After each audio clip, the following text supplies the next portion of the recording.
Cap-Lardier, Parc national de Port-Cros, septembre 2020.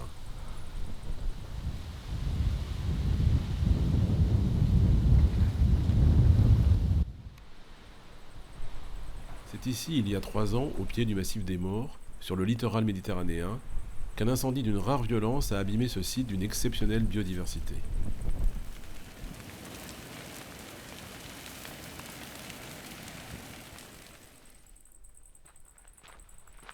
Pierre Lacosse, agent du parc de Port-Cros, était présent le jour de l'incendie.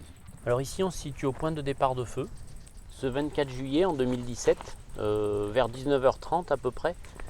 Il faut imaginer que ici sur ce chemin on est sur une servitude qui va de la plage jusqu'au lotissement et on pense qu'ici il y a eu un jet de mégots parce qu'on a retrouvé des mégots en aval du feu et ce mégot il était déposé dans une végétation qui était très très sèche ici. Il y avait un gros pin parasol à cet endroit-là. Les pompiers sont appelés. Donc il faut imaginer le feu qui va grandir ici, une espèce de grande tache circulaire, tu vois. Et puis sous l'effet des rafales de vent, là, va grimper le talus jusqu'aux maisons qui sont au-dessus de nous. Et puis rapidement gagner ce grand tunnel de végétation qui était constitué à l'époque. Et puis un peu plus loin là-bas, il va commencer à passer sur l'autre rive. Et rapidement, à la faveur des broussailles, il va s'attaquer à 1 ou 2 houppiers de pin, c'est-à-dire qu'il va monter en crête sur les pins. Et là, à ce moment-là, il va se retrouver vraiment au vent. Là, par contre, au vent, ça va s'enflammer plein sud, sud-est même en fait, vers le Cap Taillat. Et il faut imaginer que d'ici, au moment où ça va monter sur les pins là, jusqu'au sommet de la colline là-haut, on a 8 minutes. En 8 minutes, le feu, hop, ça y est, il est devenu incontrôlable. Alors que pendant une bonne demi-heure ici, ils ont bataillé à essayer de le tenir.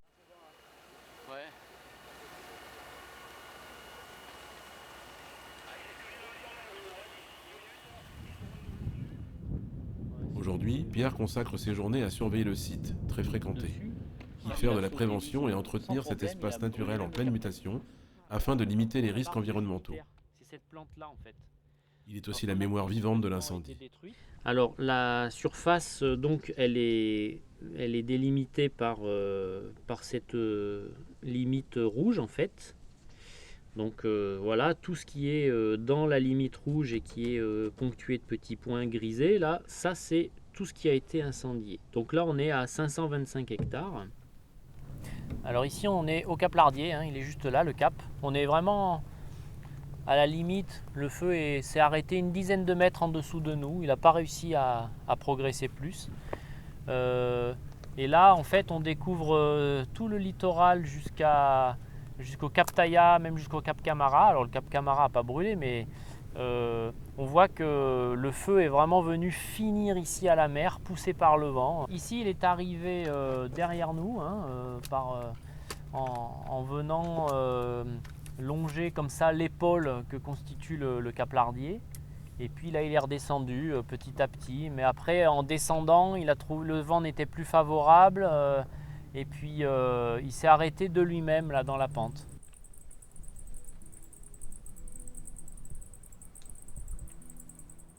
Ici comme ailleurs, le changement climatique a fait subir de fortes contraintes à la végétation et aux écosystèmes en raison de l'augmentation des périodes de sécheresse et de canicules estivales.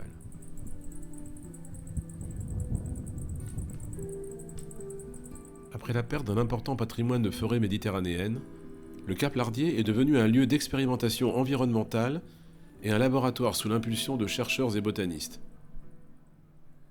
C'est le projet Cap Phoenix. L'objectif du Cap Phoenix, c'est de voir après l'incendie justement quelle est la capacité naturelle de régénération de cet espace naturel incendié. On a fait plus de 200 placettes de référence sur lesquelles on regarde effectivement quelles sont les essences présentes et comment elles se comportent par rapport aux perspectives de régénération. On a eu alors énormément de soutien sur le projet Cap Phoenix. Je vous disais que c'était une grande émotion d'abord, donc un soutien local des populations en main-d'œuvre, hein, si je peux dire.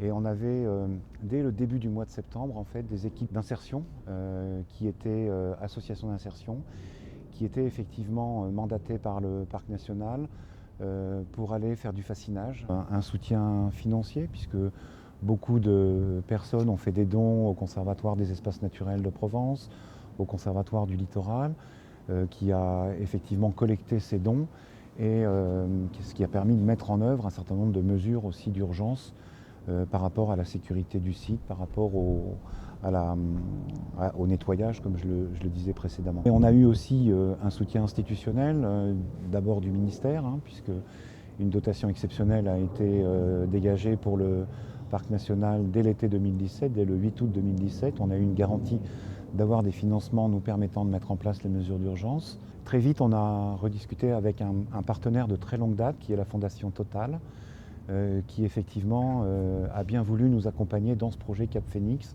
sur un programme qui, lui, est un programme pluriannuel, de suivi justement de la recolonisation, et qui va probablement, d'ici 4 ou 5 ans, voir si le fait de couper un certain nombre de pins à un âge précoce permet de donner de la lumière aux feuillus et aux feuillus de se développer plus rapidement. Attends, viens.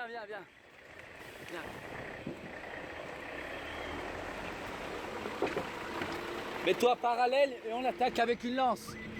Ouais.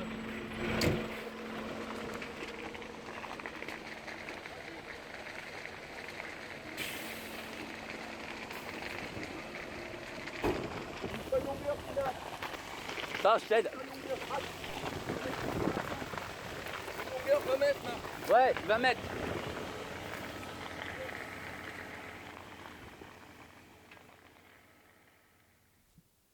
Simplement, là aujourd'hui, on est là, on entend quand même le bruissement des feuilles. On va entendre un petit oiseau qui va être là, dans les arbres. On va peut-être voir un petit lézard par terre, on va voir des choses. Alors que quand je suis montée après les incendies, 2 jours après avec Camille, c'était vraiment noir, tout noir, plus rien, plus un bruit. J'ai été vraiment marquée par ça, parce que ça a été, pour moi, c'en est encore poignant dans ce site où on avait tellement de bruit, tellement d'odeur aussi, que là, plus rien, plus que cette odeur de brûlé qui vous oppresse. Et puis, plus rien, on n'entendait plus rien, ce calme. Je pense que tout le monde l'a dit, tous les agents du parc, tout le monde qui est revenu après a été impressionné par ce silence.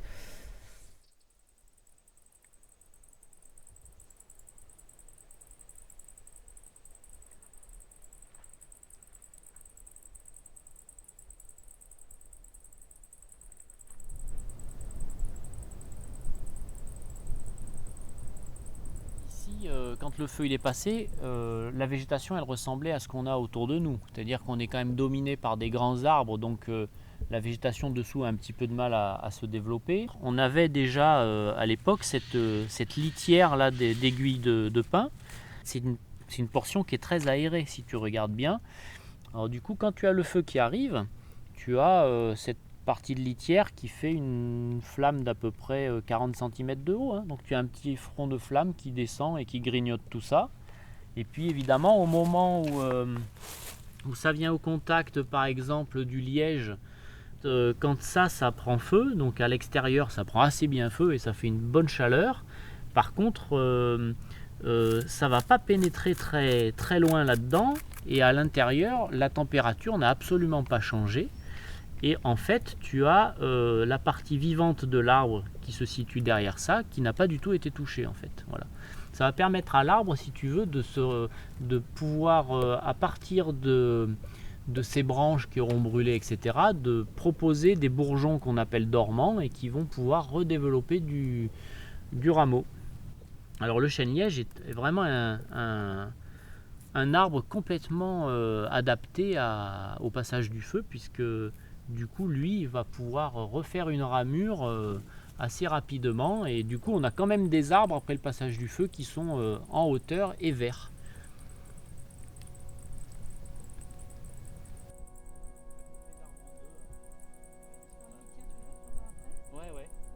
Sylvia Lochon est conservatrice du Conservatoire botanique national méditerranéen de Porquerolles.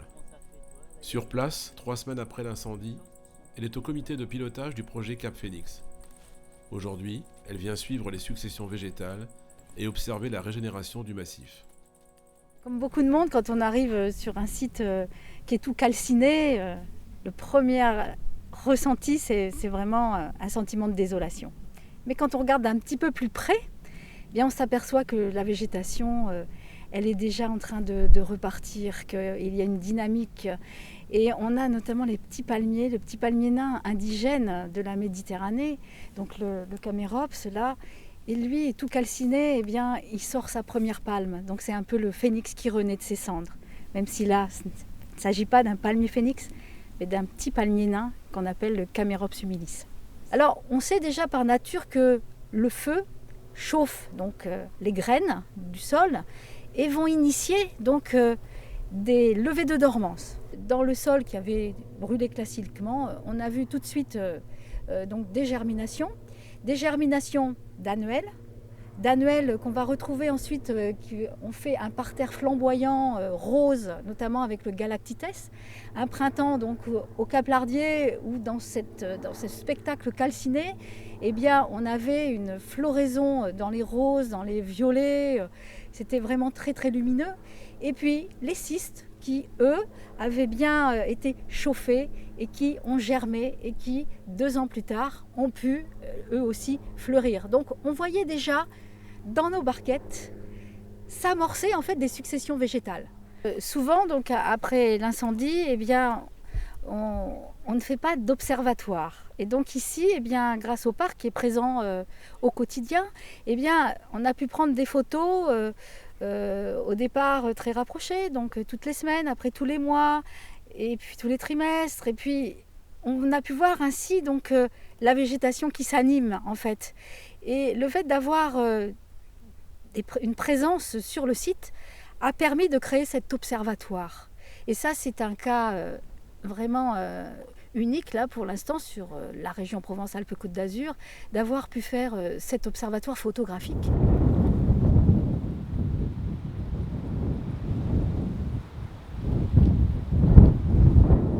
Benoît, agent du parc et habitant du site, a mis en place quelques jours après l'incendie l'observatoire photographique.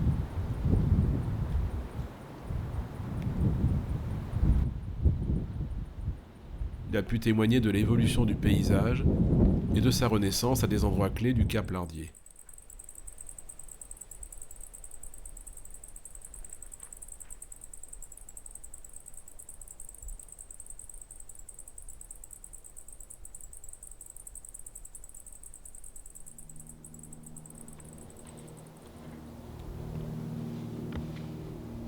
Alors l'histoire de cet arbre en fait c'est que quand on l'a vu la première fois, le lendemain du feu, quand on allait faire un tour de reconnaissance, et en fait il était encore complètement formé comme un arbre, et on voyait simplement par le petit trou là, comme un hublot, où le feu passait, les flammes passaient. Ça se consumait complètement de l'intérieur, et ça a fini par percer, d'où cette grande trouée dans l'arbre, quoi.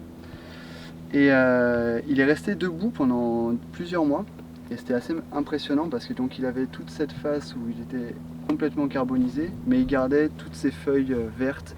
Il avait en même temps un air hyper vivant. Donc c'est un arbre qui a été vraiment fascinant pendant le début du feu.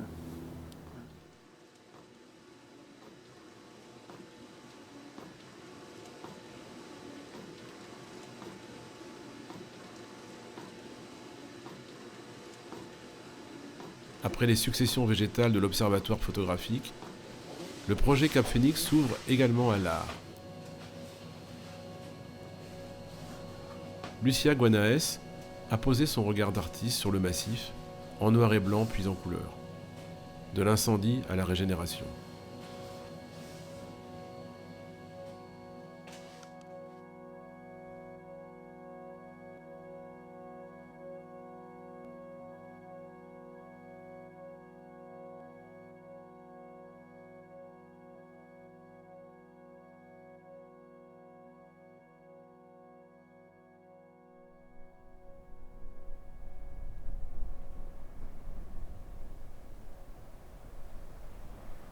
Si les espèces végétales recouvrent progressivement ce territoire d'un maquis parfois timide, mais souvent foisonnant, c'est cependant la faune qui a subi des pertes considérables suite à l'incendie.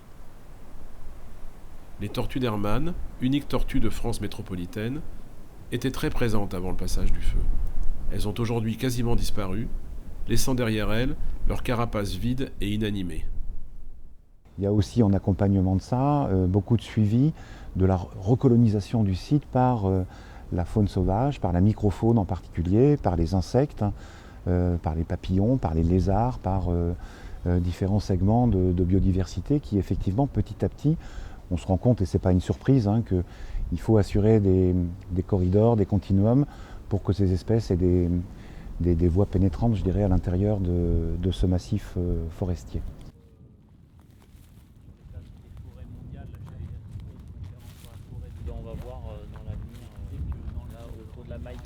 Philippe Bondelot est chargé de mission au Conservatoire du Littoral. Cet établissement public, propriétaire du Cap Lardier, protège le tiers naturel sauvage du littoral français. Les premières mesures d'urgence dès qu'on a mises en place, ça a été donc les fermetures des massifs, ça a été fait immédiatement par les gestionnaires, mais ensuite donc on a travaillé sur de la mise en sécurité des cheminements, donc des cheminements piétonniers, des cheminements de véhicules pour les gestionnaires. Donc une entreprise est venue pour le compte de l'ONF réaliser des abattages d'urgence, comme on peut le voir ici, en bordure de piste, des arbres qui étaient complètement calcinés, en particulier les pins parasols. Alors, ce qui a été assez extraordinaire et qui n'était jamais arrivé en fait dans l'histoire du conservatoire a priori sur un incendie comme ça, ça a été l'énorme mobilisation liée vraiment à l'émotion qu'a suscité cet événement. Et ça, je pense que c'est vraiment lié au caractère paysager extraordinaire des lieux. Et toutes les personnes qui connaissaient le Cap Lardier, le Cap Taillat, ont été un petit peu traumatisées de l'événement et ont voulu se mobiliser pour faire des dons en fait pour les travaux et les replantations. Ça, c'était dans l'imaginaire collectif. On ne replante plus, on laisse faire la nature désormais. Donc ça a été quelque chose qui a été important d'expliquer. Mais en tout cas, il y a eu plus de 70 000 € en fait de dons de particuliers auprès du Conservatoire du Littoral et également d'autres dons auprès des gestionnaires. Il y a de plus en plus de fréquentation sur ce site, donc il va falloir toujours continuer sur la canalisation des publics, surtout là on a des terrains qui sont très ouverts désormais, donc mais le site vivra et nous survivra.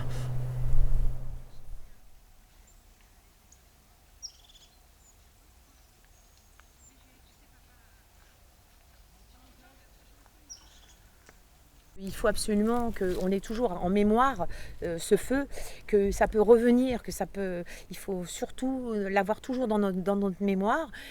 Et parce que je pense qu'on va l'oublier très vite. Je pense que les gens, d'ici quelques années, vont se dire, même plus se rappeler. Il faut sensibiliser, il faut qu'on travaille là-dessus, avec les enfants, avec les écoles. Il faut une sensibilisation. Il faut arrêter que les gens jettent leurs mégots. Je ne peux plus de voir les gens jeter leurs mégots. Ils jettent leurs mégots comme ça, par les portières, quand ils sont même enfumés. Ils risquent de mettre le feu. En plus, le mégot, il risque à la fin d'aller à la mer. Il peut polluer 500 litres d'eau. Il faut que les gens maintenant aient ce réflexe de ne plus rien jeter, de ne plus rien faire du tout, des barbecues, le feu, même l'hiver, parce qu'il ne faut pas penser qu'il n'y a que l'été que ça peut se passer en hiver.